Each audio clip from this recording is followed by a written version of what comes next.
So, the family. There's a lot of people who, they talk about how there's a lot of unanswered questions and there's a lot of mystery. Well, that's what it's based off of, mystery. It's not gonna be monsters killing every day. It's not gonna be like uh, the zombies or the Night of the Living Dead or Pet Cemetery or something like that. In every episode, it's got to be some mystery to it, some build up. Everything that makes sense if you pay attention to it. Some things aren't made to make sense yet because the story's not finished. Listen to the dialogue when Victor talks about a story. Everything is a story. When he says it's not real, everything's a story. You got to listen to the hints. See? It's not real, everything's a story. So it's like a story being told, right, as it goes along.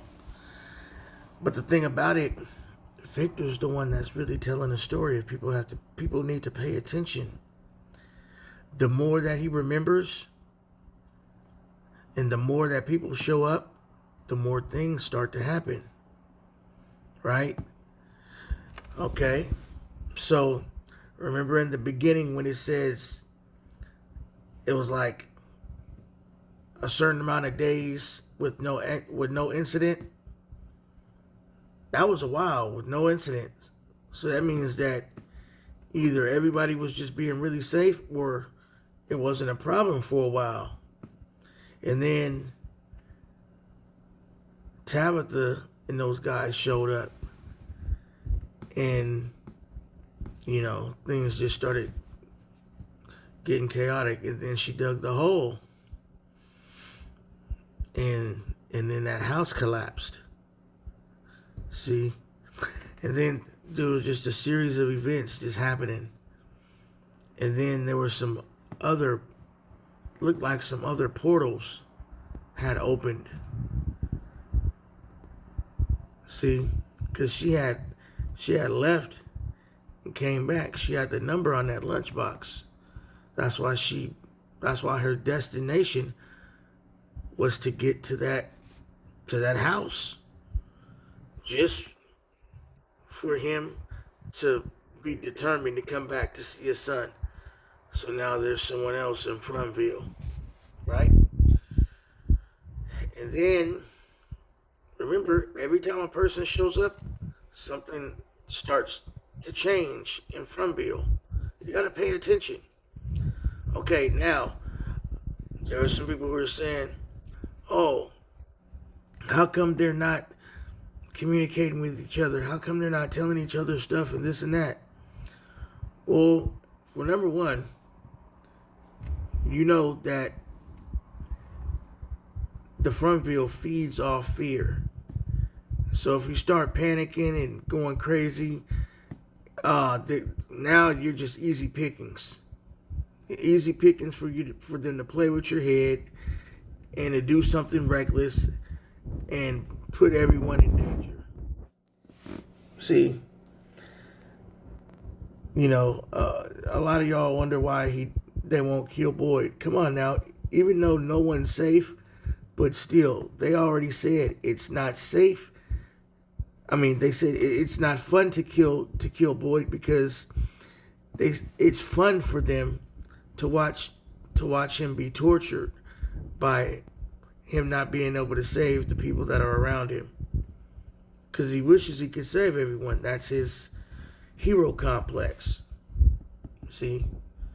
So, he probably won't die until everyone else around him dies. But we have yet to see what's going to happen with now the children communicating differently now after the music was played, and oh boy, now the man in yellow shows up. And when they start talking, of course, they need to talk, to communicate with each other, to see if there's some answers, to maybe to possibly be a way up out of it. But at the same time, you have to be careful, because it's something that's always getting released. You know, just like the cicadas, everything else. The fear, look, remember when Ellis said that he feared that his baby would come out with like some fangs, or like basically like a monster? His fear that his baby was going to be a monster. Remember? Well, who did his son become? Who did Fatima give birth to? She gave birth to Smiley the monster. The same monster that Boyd killed Ellis's dad. And Ellis was the same one that was afraid that his girlfriend or his wife would be pregnant with a monster in the belly.